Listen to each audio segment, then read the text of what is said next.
कहानी की शुरुआत होती है आज से कई साल बाद, जब बेरोजगारी और बेघर लोगों की बढ़ती संख्या ने लॉस एंजलिस को जुर्म की महामारी में धकेल दिया था। जेलें इतनी भरी हुई थी कि सरकार ने खतरनाक अपराधियों को रोकने के लिए रेड जोन बना दिए थे। फिर भी हर दिन ड्यूटी पर सैकड़ों पुलिस ऑफिसर्स मारे जा रहे थे। तब सरकार ने मर्सी कोर्ट बनाने का फैसला किया, जहां एआई सिस्टम ये जज करेगा कि किसे बरी करना है और किसे मौत की सजा। ये सिस्टम इसलिए बनाया गया क्योंकि कोर्ट में बहुत ज्यादा टाइम लगता था और अब आरोपियों का फैसला उनके जुर्म के कुछ घंटों बाद ही हो जाता।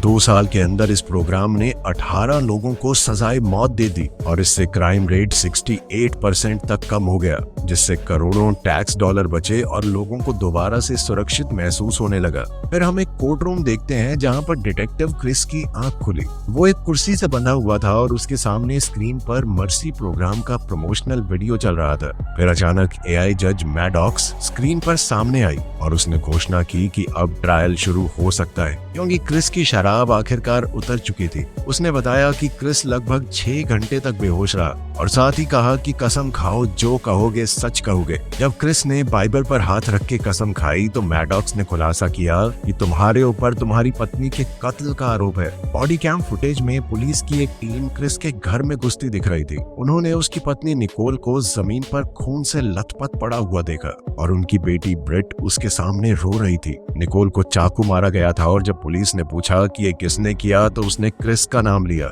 ये देखकर क्रिस दहशत में आ गया। अपना नाम सुनते ही उसके होश उड़ गए। मैडॉक्स ने बताया कि निकोल को जब चाकू लगा उस वक्त घर में क्रिस के अलावा कोई दूसरा मौजूद नहीं था। अब क्रिस को लगा कि वो झूठ बोल रही है, इसीलिए उसने जब इंटरनेट सर्च किया तो उसे पता चला कि उसका नाम हर एक न्यूज चैनल पर चल गया था। न्यूज में उसकी गिरफ्तारी और मर्सी प्रोग्राम के लिए उसका समर्थन दिखाया गया। असल में क्रिस और उसकी पार्टनर जैक ने ही हत्यारे डेविड को पकड़ा था, जो मर्सी ट्रायल का पहला क्रिमिनल था।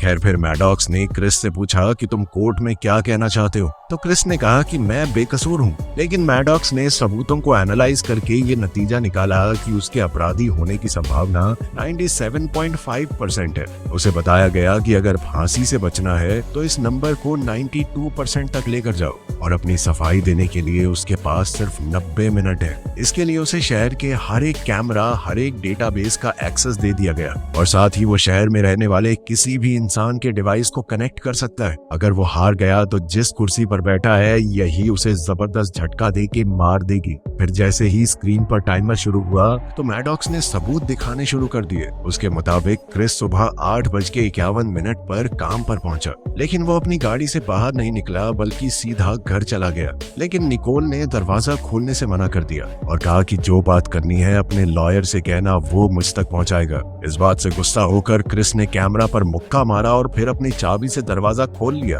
दरवाजा बंद होने से पहले निकोल ने उसे बाहर निकालने की कोशिश की थी। फिर मैडॉक्स ने फुटेज फास्ट फॉरवर्ड की और बताया कि क्रिस 26 मिनट तक घर के अंदर रहा। इसके थोड़ी देर बाद ही उनकी बेटी ब्रिट अपनी दोस्त के घर से वापस आई और जोर से चीख उठी। इन्वेस्टिगेशन के हिसाब से निकोल को एक राइट हैंडेड आदमी ने चाकू मारा था। इसके गहरे घाव ने उसकी रीढ़ की हड्डी को नुकसान पहुंचाया और साथ ही उसके लिवर को छेद दिया था। सिर्फ इतना ही नहीं, क्रिस के कपड़ों पर निकोल के खून के ताजे निशान थे। अब घर से निकलने के बाद क्रिस बार में शराब पीने गया, मगर वो बार बार कह रहा था कि ये सब झूठ है। लेकिन बार की सिक्योरिटी कैमरा फुटेज में साफ दिख रहा था कि क्रिस बहुत ज्यादा नशे में डूबा हुआ था। वो कुछ पुलिस वालों से झगड़ भी रहा था क्योंकि वो उसे गिरफ्तार करने की कोशिश कर रहे थे। आखिरकार पुलिस वालों ने उस पर टेजर का भी इस्तेमाल किया, लेकिन इतना सब होने के बाद भी क्रिस रुका नहीं। वो बिल्डिंग से भागकर बाहर निकला और एक आदमी की गाड़ी चुराने की कोशिश की, लेकिन पुलिस वालों ने उस पर झपट्टा मारकर उसे गिरा दिया और वो आखिरकार बेहोश हो गया।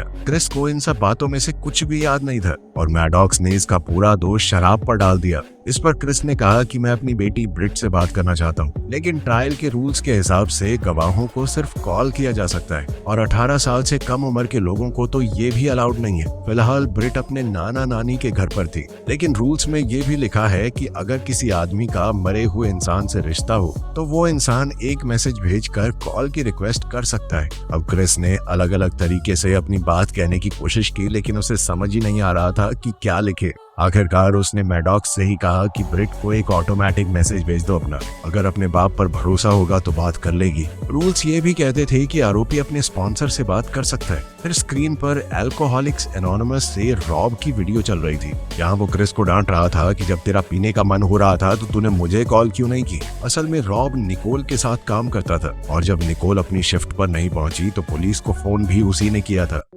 इसके बाद मैडॉक्स ने उन दोनों के रिश्ते की पूरी प्रोफाइल दिखाई।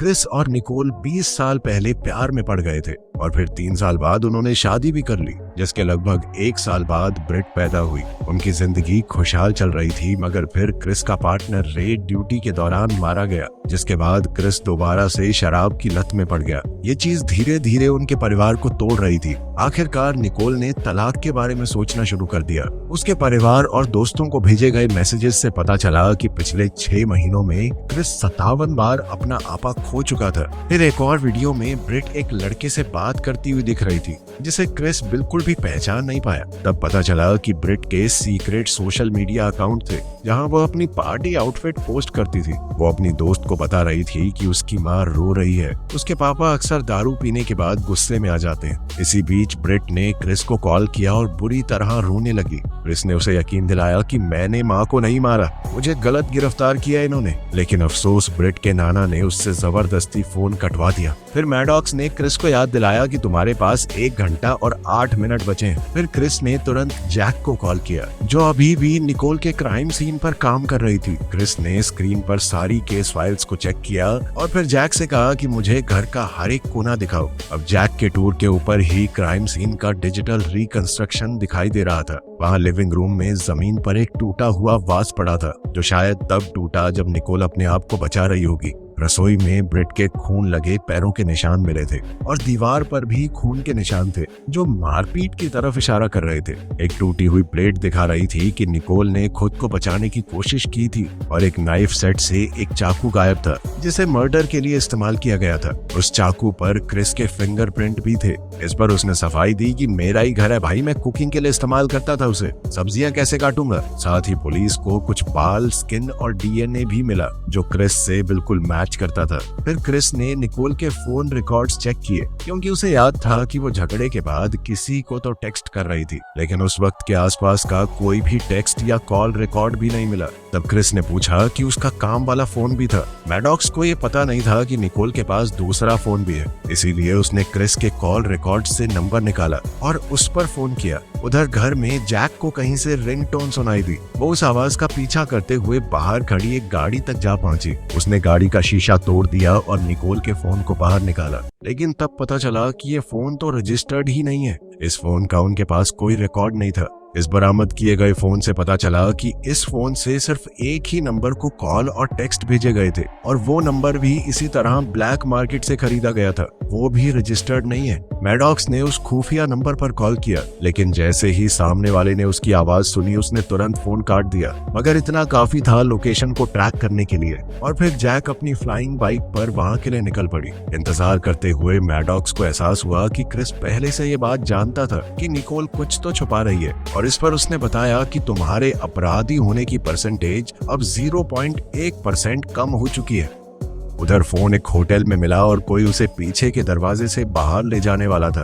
अब जैक 2 और ऑफिसर्स के साथ उस बैक डोर को ब्लॉक करने के लिए दौड़ी। यहाँ से पैट्रिक नाम का आदमी भागने की कोशिश कर रहा था। जैसे ही उसने पुलिस को देखा वो वापस अंदर भागा और फिर चूहे बिल्ली का खेल शुरू हो गया। मैडॉक्स ने उसकी प्रोफाइल को चेक किया तो पता चला कि वो एक शेफ है जिसने अपना किराया नहीं भरा था और उसके ऊपर 2 ठगी के आरोप भी लगे थे। ऑफिसर्स ने पैट्रिक का होटल के अंदर पीछा किया, लेकिन वो ऐसे इलाके में घुस गया जहाँ पर कैमरा नहीं थे और फिर उन्हें चकमा देने में कामयाब हो गया। लेकिन फिर जैक ने एक ड्रोन भेजा जिसने पैट्रिक को छत पर ढूंढ लिया और ऑफिसर तुरंत उसके पीछे पहुंच गए। आखिरकार उन्होंने उसे धर दबोचा। अब पैट्रिक ने दावा किया कि मैंने कुछ नहीं किया, मैं तो सिर्फ इसलिए भागा क्योंकि मैं डर गया था, पुलिस वालों पे भरोसा नहीं है मुझे, तुम क्या पता क्या इल्जाम लगा दो। क्रिस हैरान था कि निकोल ऐसे आदमी के साथ क्या कर रही थी इस पर पैट्रिक ने कहा कि मैंने निकोल को वो सब कुछ दिया जो क्रिस नहीं दे पाया था। उसने माना कि मेरा निकोल के साथ रिश्ता था, हम कुछ डेट्स पर भी गए थे, लेकिन बात कभी ज्यादा आगे नहीं बढ़ी। निकोल प्राइवेट बात करना चाहती थी, इसीलिए उसने इन अनरजिस्टर्ड फोन्स का इस्तेमाल किया। जल्द ही मैडॉक्स को उन डेट्स की फुटेज मिल गई जो इस कहानी को कंफर्म करती थी। पैट्रिक ने कहा कि मैं तो पूरा दिन काम पर था और सिक्योरिटी कैमरास की फुटेज ने भी इस बात को सच साबित किया, इसीलिए वो किलर नहीं हो सकता। फिर भी जैक ने उसे पुलिस से भागने के लिए अरेस्ट कर लिया। अब सिर्फ 53 मिनट बचे थे और पैट्रिक के बेगुनाह साबित होने की वजह से क्रिस के आरोपी होने की प्रोबेबिलिटी 98% हो चुकी थी, क्योंकि अब तो निकोल उस पर चीट कर रही थी, तो उसकी पत्नी ने उसे धोखा दिया। ये मोटिव है अब उसके पास उसे मारने का। तब मैडॉक्स ने और फुटेज सर्च की और कुछ वक्त पहले निकोल ने क्रिस को गैराज में पीते हुए पकड़ा था, जिस पर उसने बहुत गुस्से में रिएक्ट किया। इससे क्रिस को भी एहसास हुआ कि वो दारू पी के कितना गुस्सा करता था। इसके बाद उसने एक ग्रुप ज्वाइन किया जहां वो रॉब से मिला, जिसने कुछ समय तक उसे सोबर रहने में मदद की, लेकिन रे को खोना उसके लिए बहुत बड़ा झटका था। एक और वीडियो में हम देखते हैं कि रे और क्रिस पुलिस कार में बैठे थे और एक अपराधी के पास जाने की तैयारी कर रहे थे। तभी क्रिस को निकोल का कॉल आ गया, तो रे ने कहा कि तू बात कर ले और फिर अकेला बाहर निकल गया। बदकिस्मती से उस क्रिमिनल ने रे पर गोली चला दी और फिर अपनी गाड़ी से पुलिस कार में टक्कर मारकर उसे कुचल दिया। क्रिस ने तुरंत रे को वापस गाड़ी में बैठाया और हॉस्पिटल ले जाने का वादा किया, लेकिन साथ ही वो क्रिमिनल का पीछा भी करता रहा। उसने अपनी कार से उस आदमी की गाड़ी को जोर से टक्कर मारी, जिससे वो पलटकर क्रैश हो गई, मगर इस दौरान रे अपनी चोटों की वजह से मर गया। क्रिस ने उस आदमी का पीछा जारी रखा और उसे पानी के पास घेर कर गिरफ्तार किया, लेकिन बाद में उसे बाइज्जत बरी कर दिया गया। इस बात का क्रिस को बहुत गहरा पछतावा था कि जब मौका मिला था तो उसने उसे गोली क्यों नहीं मारी। खैर, मैडॉक्स को इन सब बातों में कोई दिलचस्पी नहीं थी और उसने क्रिस से कहा कि अपने केस को बचाने की कोशिश करो, इस पर ध्यान दो अभी। क्रिस ने बताया कि जैसे ही मैं काम पर पहुंचा तो मैंने देखा कि गाड़ी में रखी हुई दारू की बोतल गायब है और उसे तुरंत समझ आ गया कि निकोल ने ढूंढ ली होगी वो,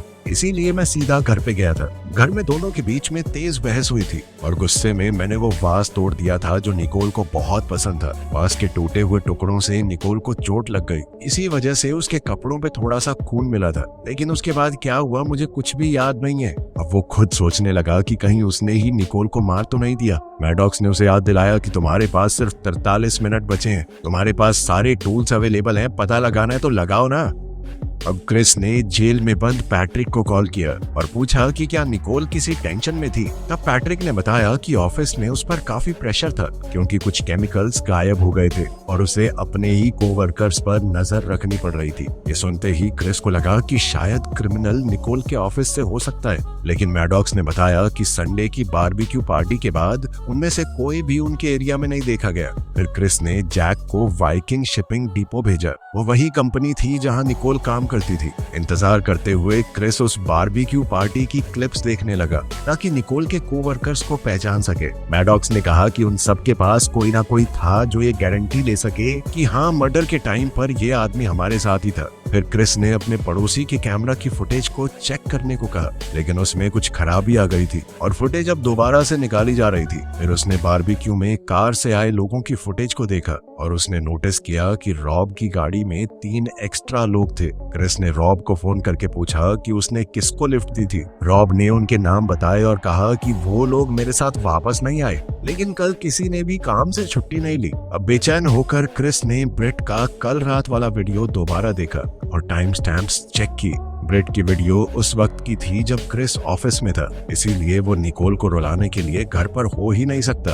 अब ब्रेट की गवाही जरूरी हो गई थी, इसलिए मैडॉक्स ने उसे कॉल करने की परमिशन दे दी। ब्रेट गुस्से में थी क्योंकि उसने क्रिस की गिरफ्तारी वाली वीडियो देख ली थी और उसे पता चल गया था कि वो छुपकर फिर से पीने लगा है। इंटरनेट पर सब लोग क्रिस को गिल्टी मान रहे थे और ब्रिट भी सोचने लगी कि यही सच है। उसके नाना उसे फोन काटने को कह रहे थे, लेकिन मैडॉक्स ने मना किया क्योंकि ये ट्रायल का एक हिस्सा है। क्रिस ने ब्रिट से पूछा कि कल रात तुमने क्या सुना था। ब्रिट ने बताया कि मैंने मम्मी को रोते हुए सुना और घर के अंदर अजीब सी आवाजें भी आ रही थी। उसके सोशल मीडिया पर एक वीडियो थी जिसमें वो उन आवाजों को ढूंढते हुए घर में घूम रही थी और तब क्रिस ने देखा कि बेसमेंट का दरवाजा खुला हुआ था। वो दरवाजा आमतौर पर कभी नहीं खुलता था। इस पर ब्रिट ने कहा कि वो कल रात बेसमेंट में गई ही नहीं थी। फिर क्रिस ने मैडॉक्स से तुरंत इमेज क्लियर करने को कहा और तब उन्हें दरवाजे पर एक हाथ नजर आया। इसका मतलब ये था कि बारबेक्यू का एक मेहमान पार्टी के बाद गया ही नहीं था और 2 दिन से बेसमेंट में छुपा हुआ था। उस रहस्यमयी आदमी को पहचानने के लिए उन्होंने निकोल की कंपनी के सर्वर चेक किए।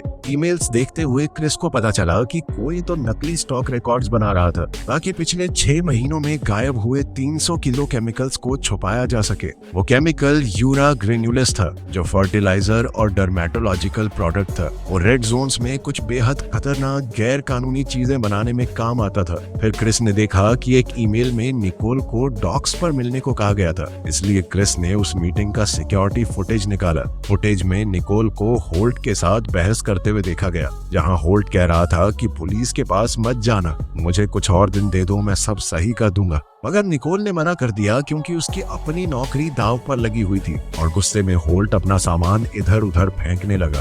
फिर होल्ट के ईमेल्स देखते हुए क्रिस को पता चला कि वो सट्टा लगाने का शौकीन था। जब उसने उसका अकाउंट चेक किया तो सामने आया कि वो कर्जे में डूबा पड़ा है और रॉब बार बार उसकी मदद करके उसे बचाता था। इस खुलासे से क्रिस की गिल्ट प्रोबेबिलिटी घटकर 94.7% हो गई। फिर क्रिस ने रॉब को फोन किया लेकिन फोन होल्ट ने उठाया। उसने क्रिस से कहा कि रॉब पता नहीं अपना फोन छोड़ के कहाँ चला गया, मैं उसे ढूंढ के लाता हूँ। इंतजार करते वक्त मैडॉक्स ने मर्डर के वक्त होल्ट की लोकेशन ट्रैक करने की कोशिश की लेकिन कुछ हाथ नहीं लगा। अब क्रिस ने उसे पड़ोसी के कैमरे की फुटेज दोबारा चेक करने को कहा। इस बार झाड़ियों में कुछ हिलता हुआ दिखा लेकिन फुटेज अभी पूरी तरह अपलोड नहीं हुई थी। थोड़ी देर बाद होल्ट वापस फोन पर आया और बोला कि उसे रॉब कहीं नहीं मिला।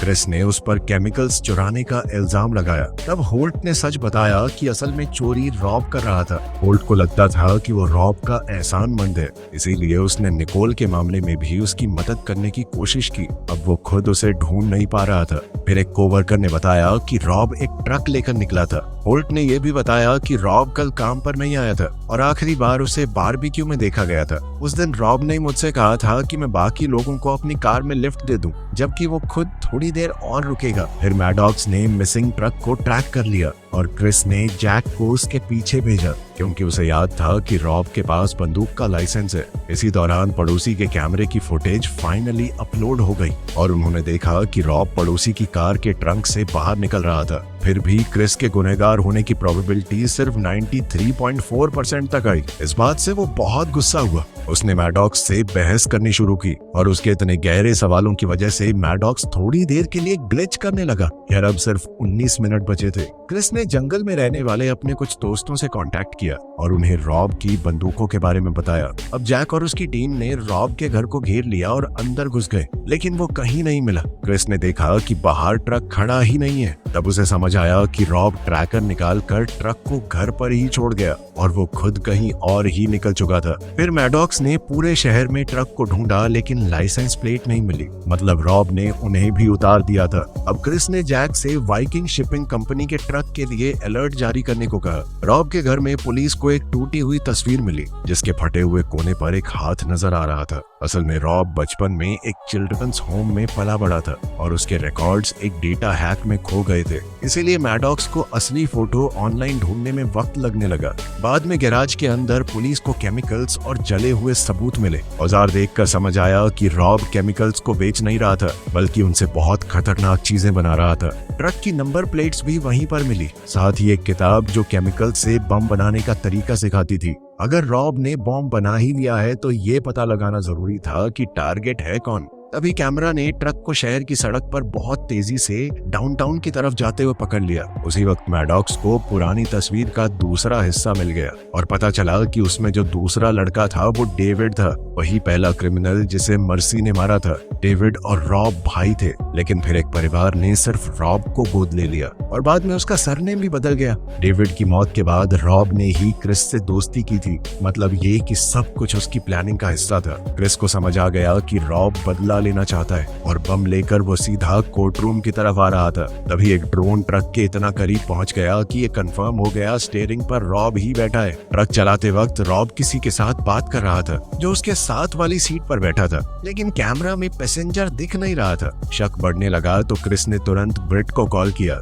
लेकिन फोन ब्रिट के नाना ने उठाया। उन्होंने बताया कि ब्रिट तो सैर करने के लिए पास वाले पार्क में गई है। अब क्रिस ने तुरंत अपने इन लॉज के सिक्योरिटी कैमरास को चेक किया और वो ये देखकर सन्न रह गया क्योंकि रॉब ने ब्रिट को किडनैप कर लिया था। इसी दौरान रॉब के गैराज में पुलिस को एक टाइमर मिला। सब तुरंत भागने लगे और ज्यादातर ऑफिसर्स घर से बाहर निकलने में कामयाब भी हो गए। तभी एक जबरदस्त धमाका हुआ और पूरा घर उड़ गया। कई ऑफिसर अंदर ही जल गए। क्रिस ने घबरा कर जैक को कांटेक्ट करने की कोशिश की लेकिन कोई जवाब नहीं मिला। असल में गैराज वाले बम में सिर्फ थोड़ा सा ही केमिकल यूज हुआ था, इसलिए मैडॉक्स ने हिसाब लगाया कि ट्रक में बाकी सारा मटेरियल मौजूद है, मतलब कि अगर वो फटा तो पूरा शहर तबाह हो सकता है। तभी जैक का कॉल आया। वो बिल्कुल ठीक थी और ट्रक का पीछा करने को पूरी तरह तैयार। इसी के साथ क्रिस की मर्डर प्रोबेबिलिटी 0% पर चली गई। अब मैडॉक्स ट्रायल को रोकना चाहती थी लेकिन क्रिस ने मना कर दिया क्योंकि उसे सिस्टम का एक्सेस चाहिए था ताकि वो रॉब को रोक सके। मैडॉक्स ने याद दिलाया कि सिर्फ 9 मिनट बचे हैं, उसके बाद कुर्सी उसे मार भी सकती है। लेकिन क्रिस को अपनी जान की परवाह नहीं थी, वो बस शहर को बचाना चाहता था। उसकी ये भावनाएं देखकर मैडॉक्स एआई ग्लिच करने लगी। तब क्रिस ने उसे समझाया कि वो दोनों मिलकर शहर को बचाने के लिए काम कर सकते हैं। आखिरकार मैडॉक्स मान गई और ट्रायल शुरू कर दिया। अब पुलिस की गाड़ियां ट्रक का पीछा कर रही थी। कई बार उन्होंने रास्ता ब्लॉक करने की कोशिश की लेकिन रॉब हर बार बचकर निकल जाता। न्यूज चैनल्स भी इस चेज को रिकॉर्ड कर रहे थे। जल्द ही रॉब और तेज गाड़ी भगाने लगा और बीच बीच में वो आम लोगों की गाड़ियों से भी टकरा रहा था। एक पुलिस की गाड़ी तो सीधा एक स्टोर में जा घुसी। कुछ देर बाद जब ट्रक ब्रिज पर पहुंच गया तो एक स्वॉट हेलीकॉप्टर ने अपने एजेंट को तुरंत नीचे उतारने की कोशिश की और पुलिस कार्स ने उसे दोबारा ब्लॉक करना चाहा, लेकिन रॉब ने उन्हें भी जोर से टक्कर मारकर हटा दिया। इधर एजेंट को लैंड करने की जगह नहीं मिली।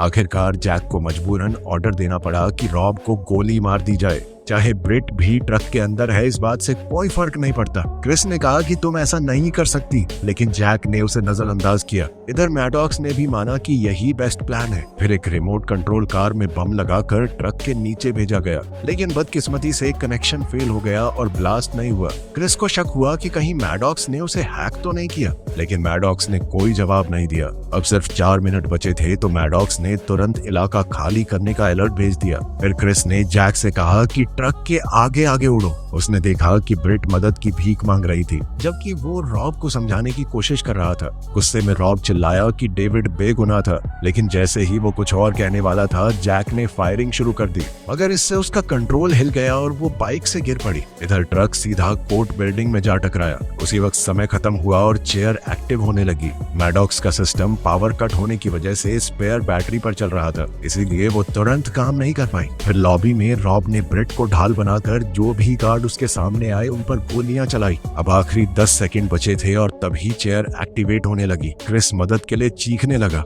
उसी पल मैडॉक्स वापस ऑनलाइन आ गई और उसने ऐन वक्त पर ट्रायल को रोक दिया। इसके बाद क्रिस एलिवेटर से लॉबी में पहुंचा। उसने एक मरे हुए गार्ड की वेस्ट उठाई और पहन ली। फिर उसने मैडॉक्स से कहा कि डेविड के बारे में पूरी जानकारी निकालो। इधर वो रॉब को शांत करने की कोशिश कर रहा था, लेकिन रॉब ने अचानक से डेटोनेटर निकाल लिया। जैसे ही वो बटन दबाने वाला था, अचानक मैडॉक्स एक स्क्रीन पर सामने आई और उसने रॉब को मौका दिया कि वो अपने भाई का नाम साफ कर सके। तभी रॉब ने कसम खाकर कहा कि मर्डर के वक्त वो डेविड से फोन पर बात कर रहा था, लेकिन मैडॉक्स ने तुरंत जवाब दिया कि जब डेविड लाश के पास मिला था तब उसके पास कोई फोन नहीं था। तभी रॉब और मैडॉक्स के बीच में तेज बहस शुरू हो गई। इसी बीच ब्रिट ने हिम्मत करते हुए रॉब के हाथ पर जोर से काट लिया और खुद को छुड़ाने की कोशिश की। मौका मिलते ही क्रिस रॉब पर झपट पड़ा और दोनों डेटोनेटर के लिए झगड़ने लगे। रॉब लगातार अपनी बंदूक से फायरिंग करता रहा, लेकिन क्रिस ने लड़ाई के दौरान डेटोनेटर की कुछ तारें खींचकर उसे डिसेबल कर दिया। फिर उसने जोर से लात मारकर बंदूक रॉब के हाथ से गिरा दी।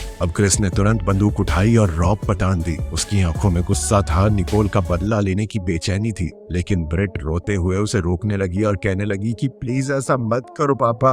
क्रिस एक पल के लिए रुक गया। उसी पल रॉब दोबारा से चिल्लाया कि मैं मर्डर के वक्त उसके साथ फोन पर था और उसने पुलिस चौकी में कॉल भी की थी। लेकिन तभी अचानक जैक ने गोली चला दी और वो सीधा रॉब को लगी। क्रिस ने तुरंत जैक को रोका कि कहीं वो दोबारा फायर करके उसे खत्म न कर दे। इधर जमीन पर पड़ा रॉब हिचकिचाते हुए बोला कि उसने पुलिस थाने में एक औरत से बात की थी जिसने वादा किया था कि वो डेविड की कॉल हिस्ट्री चेक करेगी। मतलब जिसने भी डेविड को अरेस्ट किया वो सच जानता था। अब मैडॉक्स ने तुरंत पुलिस स्टेशन के कॉल रिकॉर्ड्स चेक किए और ये कंफर्म किया कि किसी ने रॉब की हिस्ट्री देखी तो थी और डेविड के साथ वो कॉल पर था। तभी क्रिस को अचानक याद आया कि डेविड को अरेस्ट करने वाली ऑफिसर तो जैक ही थी। उसने गुस्से में जैक से सच पूछा मगर वो चुप रही, लेकिन मैडॉक्स अब उसकी हिस्ट्री स्कैन कर रही थी। तब ये खुलासा होता है कि डेविड का फोन एविडेंस बॉक्स में था, लेकिन जैक ने उसे वहां से निकाल कर नदी में फेंक दिया था। आखिरकार जैक ने ये कबूल कर लिया कि मैंने ही ये सब कुछ किया था। उसका कहना था कि वो पब्लिक को दिखाना चाहती थी कि मर्सी सिस्टम काम करता है और शहर को सुरक्षित रखना जरूरी है। इस पर क्रिस ने कहा कि शहर को सिर्फ सुरक्षा नहीं, इंसाफ भी चाहिए। फिर उसने बाकी ऑफिसर्स को ऑर्डर दिया कि जैक को अरेस्ट किया जाए। आखिरकार सब कुछ खत्म होने के बाद क्रिस भागते हुए अपनी बेटी के पास गया और उसे गले लगा लिया। दूसरी तरफ मैडॉक्स को एहसास हुआ कि उसने एक बेगुनाह आदमी की जान ले ली थी। वो खुद से पूछने लगी कि उसने ये क्या कर दिया। तब क्रिस ने शांत आवाज में कहा कि इंसानों की तरह एआई भी गलती कर सकती है और तुम्हें भी अपनी गलती से सीखना चाहिए।